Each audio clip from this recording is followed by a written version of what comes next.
Hey y'all cleaning with y'all girl Maryzo. What's going on with y'all? Long time no see. It's been a whole full 3 weeks, and I just want to thank each and every one of y'all for always checking up on me, emailing me, DMing me to drop more videos. Thank y'all for the subscription, for the likes, for the comments.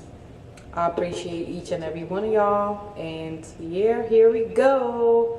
So today, today is a story day. I'm gonna call this a story time.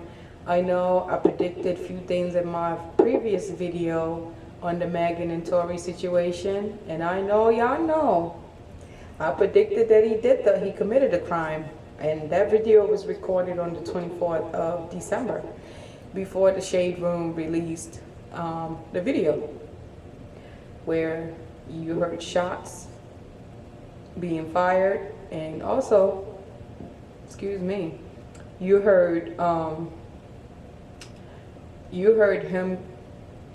conversation between him and Chelsea, talking about how he was drunk, how he shot her, and how she should find a way to bail him out. So case is closed on that. We already know he fully committed that crime, and he's guilty of the crime, and he did it. So I told y'all, my intuition and my gift and my predictions never wrong. Trust and believe me, I was born with this gift. For real, for real. Anyways, today is a big day. Well, yesterday actually, because it's already after midnight. Happy belated birthday to Dr. King. Happy belated birthday to my dad. Happy belated birthday to Aaliyah, the gorgeous Aaliyah. She would have been 44 today, or yesterday, I believe. Happy birthday to all of them falling angels.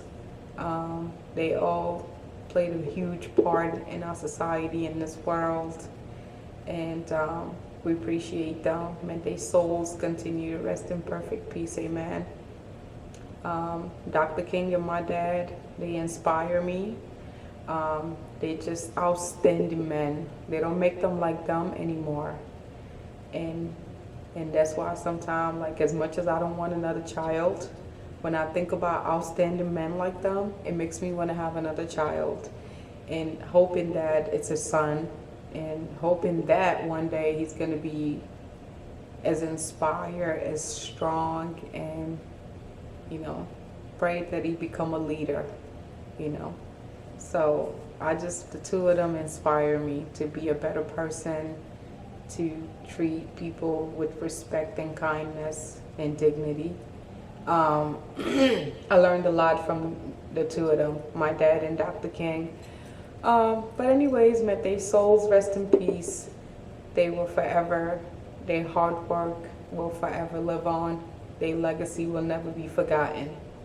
They both played a huge part in our lives, and they played a huge part in the society. They will forever be in history books for their outstanding job. May their soul rest in peace. Now we're gonna get to my story time with Maryzo. Woohoo!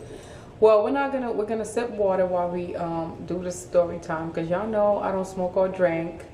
I don't do prescription drugs and none of that, none of those toxic things. My body, my system is natural. My energy is natural.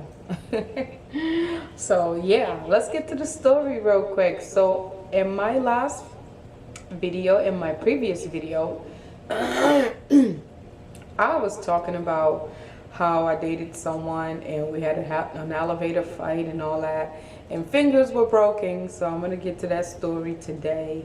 It's my true story. When I was 24 years old, I dated a childhood friend. A childhood friend who I was really, really cool with. We started off pretty good as friends, from Africa to over here. We started, talking. We became really close over here again. From Africa to here, we became very, very close. But for me, like, I wasn't attracted to him. it was just like, for me, it was a good friendship, and I just wanted to keep it as that. I think I valued that friendship more than anything. He was my good friend, a shoulder to cry on if I was going through a little boyfriend situation. So I think I should have left it at that. But the thing that was my first heartbreak. It happened when I was 24. I was about to be 25. He was a Cancer, and it was good. We had a great friendship. But like I was saying, ladies, if you feel like a guy is just a friend of yours, and for whatever reason, if you feel like you're not attracted to them, or there's a little, signal or a little sign that you've seen that you don't like, don't make them your boyfriend. Keep them as a friend. Don't fuck them. Keep them as a simple friend with no benefit, because we all know society is effed up right now. People want to live off of people. People want to use people. Niggas will come and take your money, go spend it on another bitch, or take another nigga's money, go spend it on a nigga. Go take another nigga's money, go spend it on another nigga. There's nothing disgusting more than that shit. People do some grimy shit out here. So we live in a fucked up world where people just think life evolve around their toes. They don't believe in give and takes. People just believe in one-sided shit, which I don't believe in. I feel that if I give you $1,000, you should be able to give me the same $1,000 or more. So, long story short, we were good friends, and I think that I should have kept it as good friends. But one thing I know, when I was younger, I broke some hearts, so I think it was a karma that came back to me, that hit me back.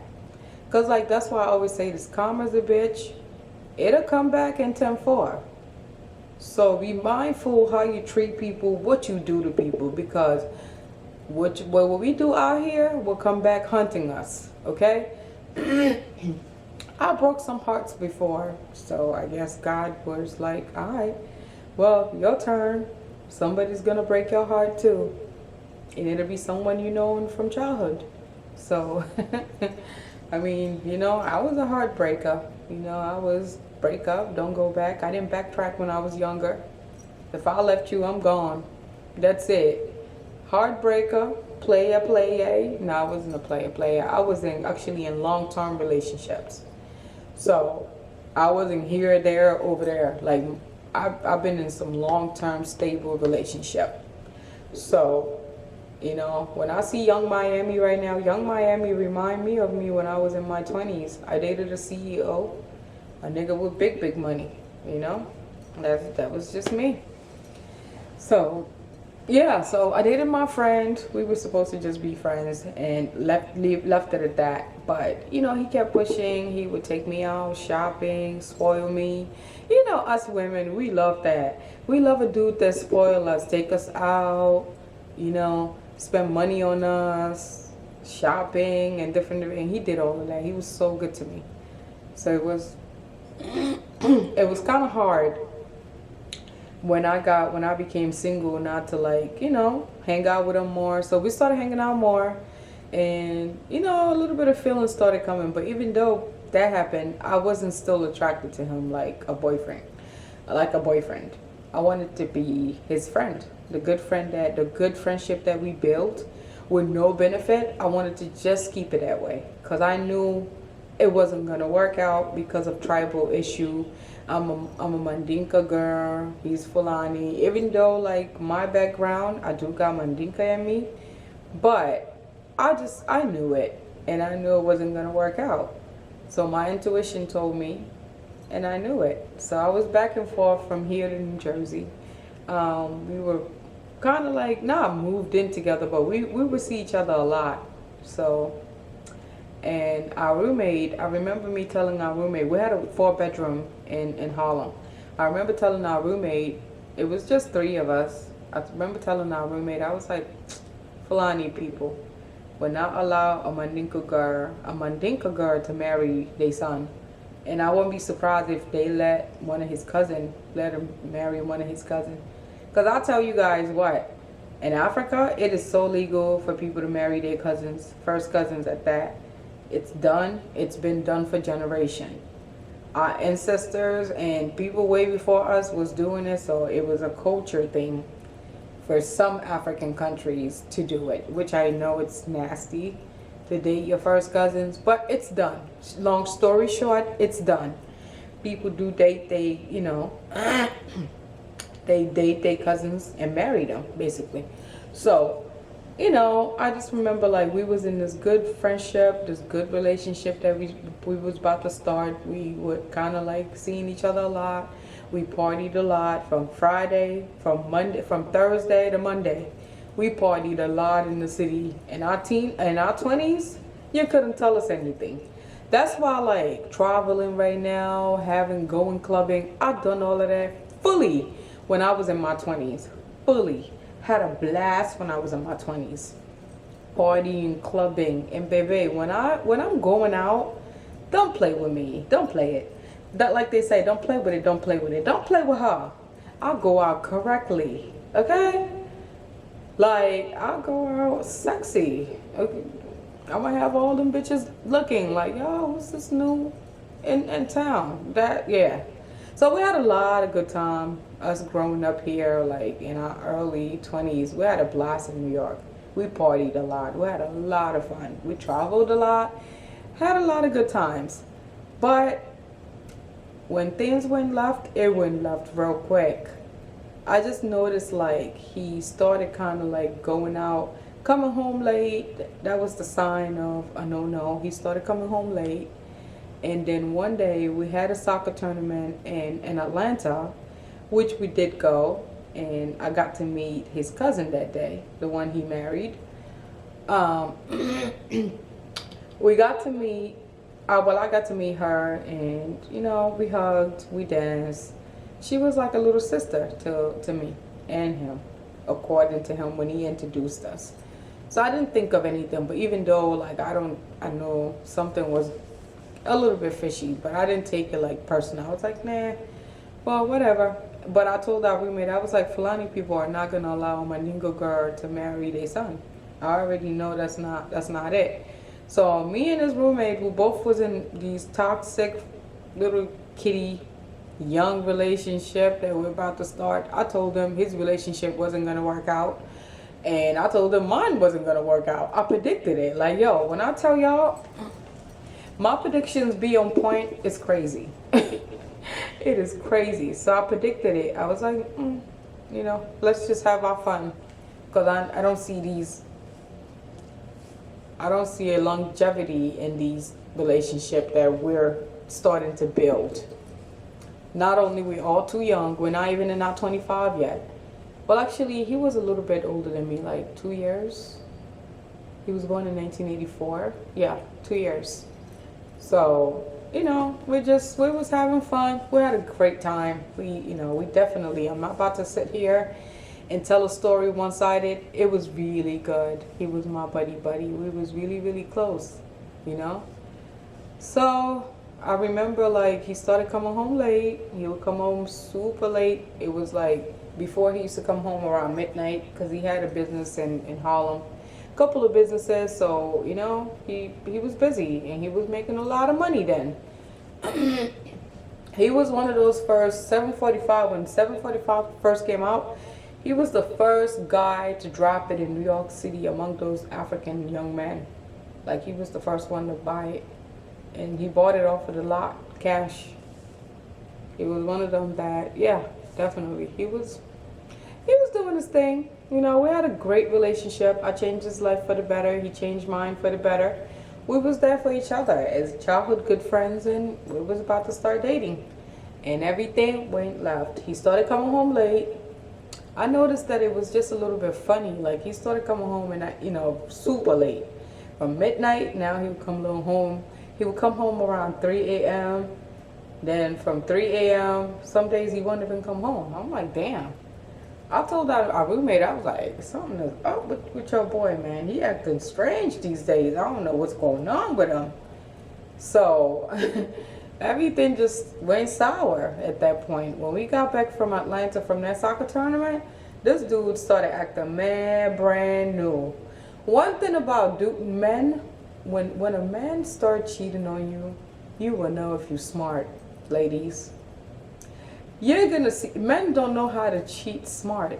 You will know. Their behavior is gonna change. You will sense that they up to something no good, they up to something new. And it's gonna, if you smart, just watch. Pay attention. You're gonna catch that they up to some new shit. Because they don't know how to hide. Men don't know how to hide. If you watch them, you will know that they up to something new. Straight up. A woman can cheat very smart. You will not know that she's cheating on you. She can hide. We can be sneaky. Men, when they get into new shit, you will know if you're smart. So I started kind of noticing that he was doing things not the way he used to. So I kind of had my little corner eye on him, like, I don't know about this. So then my little sister was going to Africa that year, since she got here from 2003. She was going to Africa for the first time since she got here. So she came from Atlanta. We went and picked her up. We spent a few days here in New York, and then we was about to take her to the airport. That's when everything went left. Let me tell y'all something. Before it was a Jay-Z Solange elevator fight, there was a Maryzo and Balde elevator fight that happened first. I promise y'all. So we get in this. He came late to pick up my sister to take her to the airport. He get home. He already know that I was pissed off. He ain't come home for like a day or two. And then I was calling him. This dude was like ignoring my call the whole time. Like, I'm like, be a man about it. Whatever you're doing, like, just tell me. I'm all right. I'm cool. I'm not in love with you. Like, we're friends. Like, I don't see a future with us. So it's not a big deal, you know. But let me tell y'all, he get in the elevator. I was in my feelings deep. I'm like, be honest. Like, if we get in the elevator, I was the one that did the first swinging. I swinged on him, even though, like, I've never been, like, a violent chick. I don't believe in fighting men, because I know they're way stronger than us. But I swinged on him. Shit. I don't know where the fuck that temper came from that day. I swinged on that nigga. I was like, where the fuck you was at? You pulling up. You showing up here late. This girl flight is at 5 o'clock. You're here at 4 o'clock. And you got to take her to JFK. You're going to make this girl miss her flight. So I was pissed off. It was a lot of anger that accumulated. So I took my frustration out on him. I swinged on his ass in the elevator. And in the process of that, he broke my finger, my middle finger. Right here. He broke my finger. I just remember, like, the next day, my roommate was telling me, and my little sister, like, we should go to the hospital. I think your finger's looking not too good. It was like looking bent. You can tell something happened, like it was fractured. So I was like, yeah, nothing. It's okay. It's not hurting. The next morning when I woke up, my finger was swelled up like it was big, like 3 of my fingers together, like glued up together. That shit was, it was weird looking. I got scared. I went to the hospital. So my roommate was like, you know what? I'll walk you to Harlem Hospital. Let's go get your finger checked out. And he walked with me to Harlem Hospital. I did a CAT scan, and before then, the hospital people were mad nosy. They started asking me like, yo, what happened to your finger? Did you fight with a nigga? Did a nigga break your finger? Me and him being like good friends the way we are, I didn't want to like snitch on him. Not snitching, but it wasn't snitching. It wasn't, I wouldn't call it snitching, but for a fact that I started a fight, I swinged on him first. So I didn't kind of like consider it like domestic, whatever, but it was still very vicious. That didn't have to happen. So they asked me, did somebody do this to you? Was it a man? Are you under any abuse? I'm like, no. We were taking my little sister to the airport. A luggage fell on my hand, on my finger. So that's how I got this. Nothing to it. So they were like, okay. And after the CAT scan, they told me that my finger was fractured. And excuse me, my finger was fractured, and that was that. So we had to like, yeah. So they give me a schedule to keep to come to the hospital and schedule for surgery to reconnect the finger, the broken finger. So yeah, and then I went home. They put a band, this big band on my hand. It was looking so creepy. It was crazy. This big ass can.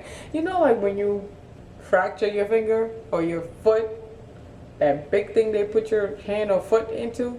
My shit was looking crazy, but it was my left side, so it was still crazy. So long story short, we in this relationship, this little toxic thing we call a relationship.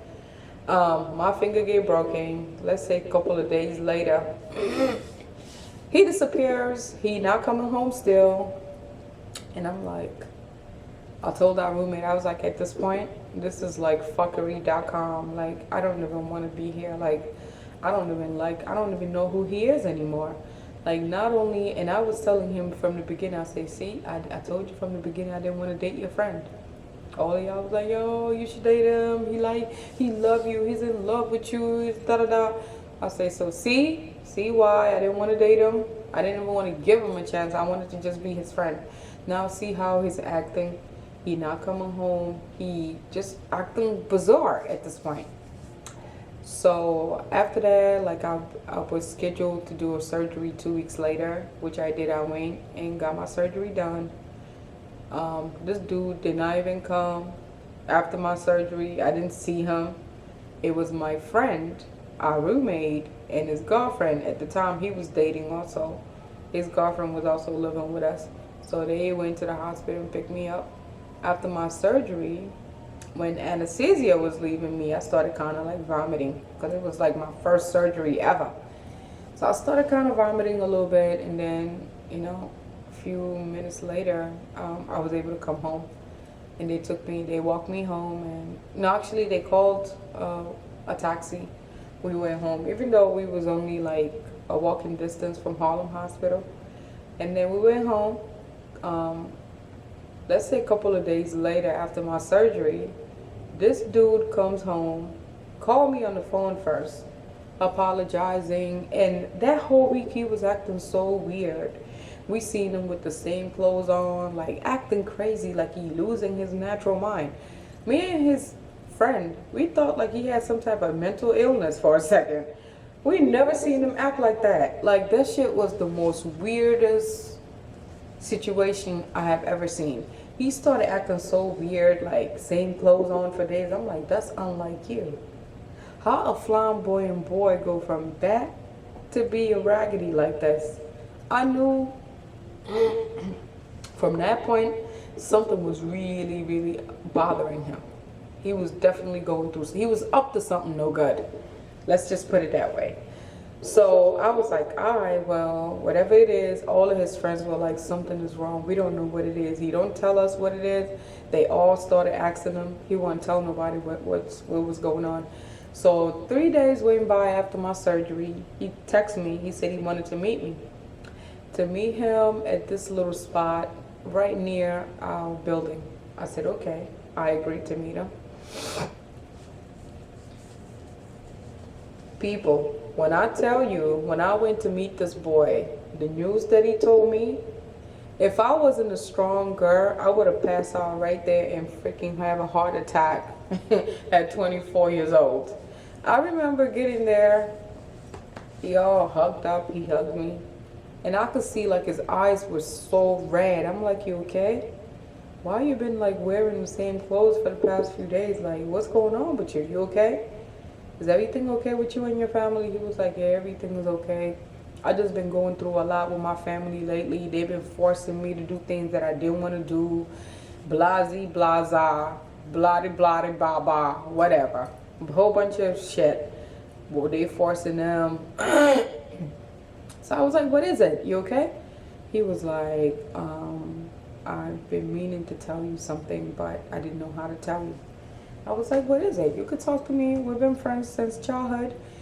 Feel free, you could talk to me. What is it? He was like, my parents been telling telling me for the past few days that I need to marry my cousin. And actually, they forcing me to marry my cousin. And the wedding is in 3 days. I tried everything to stop them. They wouldn't let me. So I'll be getting married in three days. I'm just standing there. I don't know what came over me.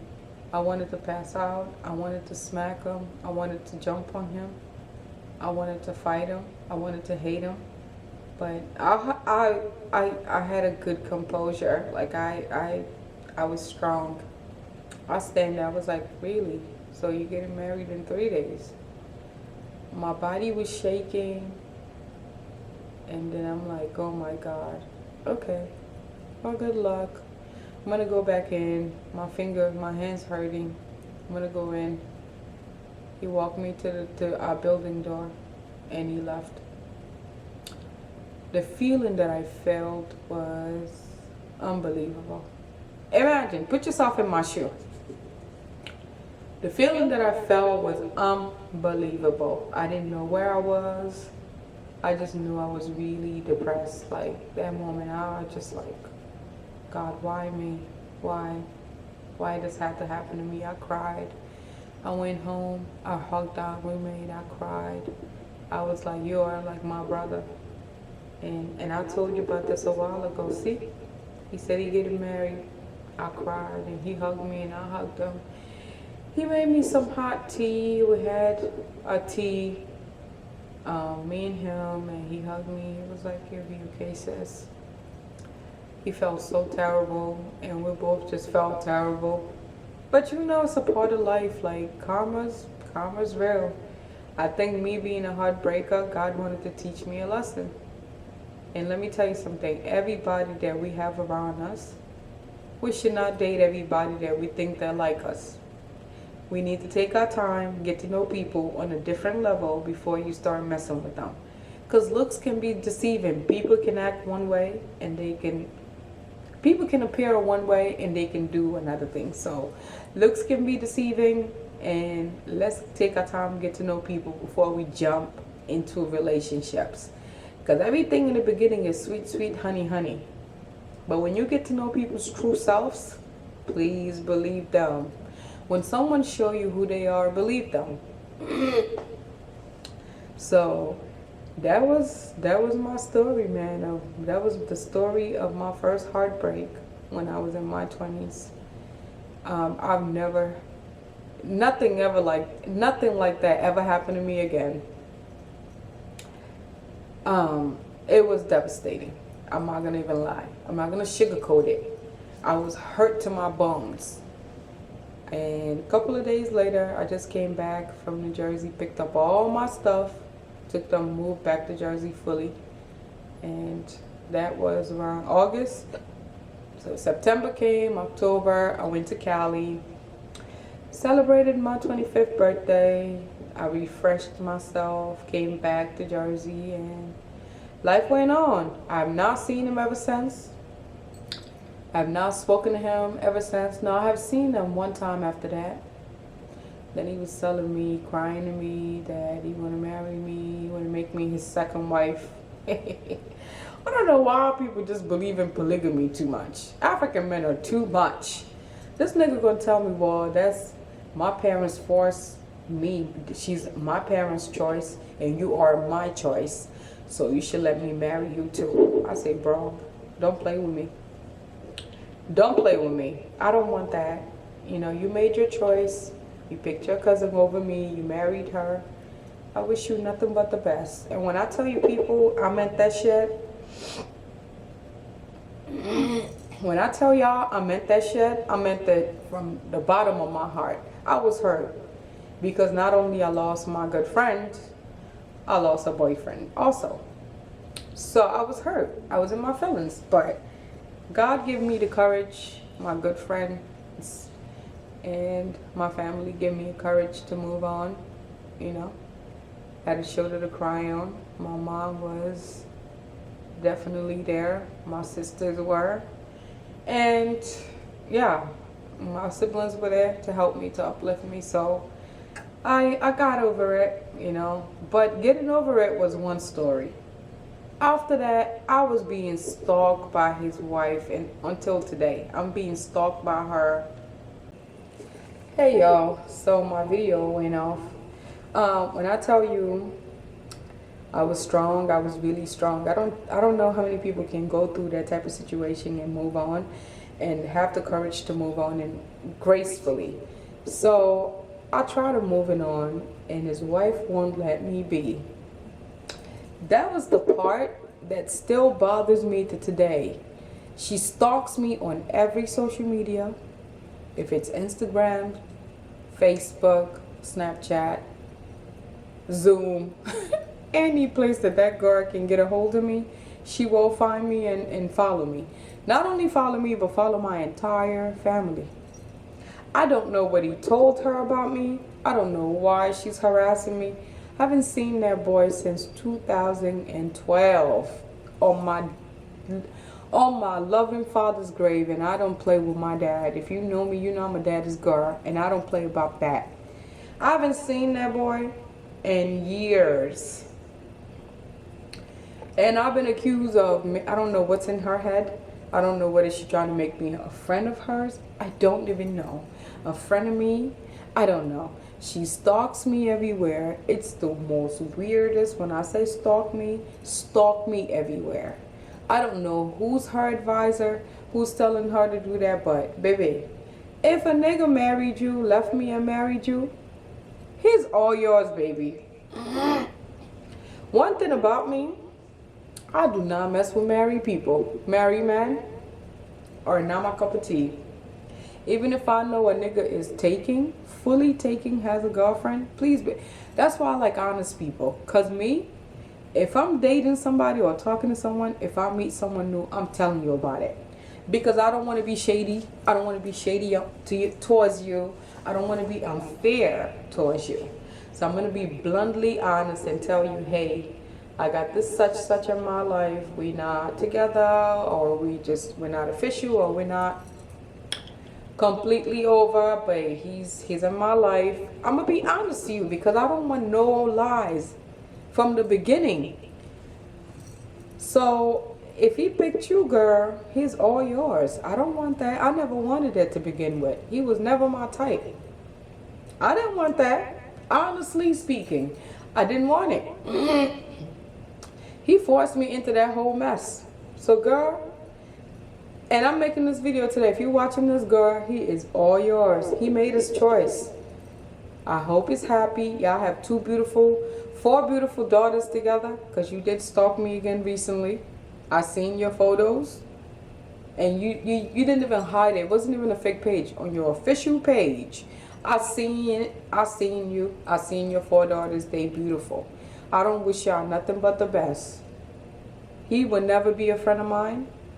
He will never be a boyfriend of mine. He will never be nothing to me. That's your choice and his choice. I wish y'all nothing but the best. But one thing I want you to do as a woman, if you are a woman with a dignity and you married happily, you will not be stalking someone else. If you're stalking someone else, that means there's something wrong somewhere. Since 2012, it's been 10 years. 10 freaking years, and you're still stalking me to today. It's unbelievable. It's just that when people do me dirty, they live with the guilt for the rest of their lives. I think that's what's hitting you and him. But in my heart, I've been forgiving y'all. I've been moved on. I'm not thinking about y'all. I moved on. I moved on to a point that I went and got married to, had a child. My marriage didn't work out. I'm a divorcee. Life is moving on. Hoping to find the one day, get married. And life goes on. I am not bitter. It's a relationship that I didn't think was going to go anywhere to begin with. I didn't want it. It was nothing to it. We was good friends. We had a great time. So that was it. Ladies, my advice to y'all is this. If you're gonna date, if you're married to a man, before you marry him, please believe him. Trust him, because trust is everything. If you're gonna marry someone and start stalking his exes, then something is wrong somewhere. Then you're not confident. Then you're not a woman. Because one thing about me, I'm about mine. I don't worry about that next bitch, that next nigga. I'm about me. I don't worry about that next corner bitch, that neighbor, that next. I don't worry about that. Fuck that bitch. It's all about me. If I'm happy with you, it's about me. I don't worry about people. The hearsay, don't like him, I don't like him. I don't go off, I don't be with people off of my family. If I love you, my family don't love you, that's their cup of tea. To be honest to you. That's my family's cup of tea. My happiness is not their happiness. Okay? Everybody has their own happiness. If my family don't like you and I love you, that's all that matter. It ain't gonna stop me from being with you. People, is good to make up our own minds. Let's stop seeking validation from empty ass people. For empty people to tell us what to do, who to be with, who not to be with. If this individual is making your heart happy, they giving you that love you ain't never seen, go for that. Don't listen to your sister, don't listen to your mother, follow your heart. Short terms. Follow your heart. Take a risk. If it takes you to a good place, fine. If it doesn't, life goes on. But at the end of the day, don't miss out on a lifetime opportunity in love because of your so-called friends. Most of your friends be hating on you anyways. They don't even have your best interests at heart. Same with family sometimes. So if you like someone, take that risk, date them, get to know them. If it works out, fine. If it doesn't, oh well, life goes on. But people, that was my little story today. Y'all be safe out here. It's a cold world. People are cold. Shit happens. Don't let your past hold your future. Don't let your past, I repeat once again, don't let your past affect your future or your present. Whatever happened to you in your past, keep that in your past. I'm just telling y'all the story because I started in my previous video and it sounded crazy. I was like, ooh, I gotta make a story time because I'm a little crazy. Explaining myself, but you know, it was a part of definitely my story. It's my story and I'm not ashamed of it. In life, we all been heartbroken before. Last, now everybody go chop breakfast. Now everybody go chop breakfast. That was my breakfast. We all got our heart broken somewhere, somehow, somewhere. Don't be ashamed to share your story. Inspire others. Maybe me sharing the story is going to teach someone else not to make the same mistake I made. It ain't about me showing off or trying to entertain, or I'm doing this for entertainment purposes and I'm just trying to put my life out there. I'm a private person. Even my own family members don't know me the way I know me. I'll let them know what I want them to know, and what I don't want them to know, I keep it to myself. I'm very private like that. So if I'm sharing this, is because to my younger people, if I'm 5 years, 6 years, 10 years, 15, 20 years older than you, I want you to watch this gracefully and learn from my mistake. So, y'all queening with y'all girl Maryzo. Once again, y'all queening with me and I'm queening with y'all. Y'all have a great night, morning, evening, wherever y'all are. Peace. Thank y'all.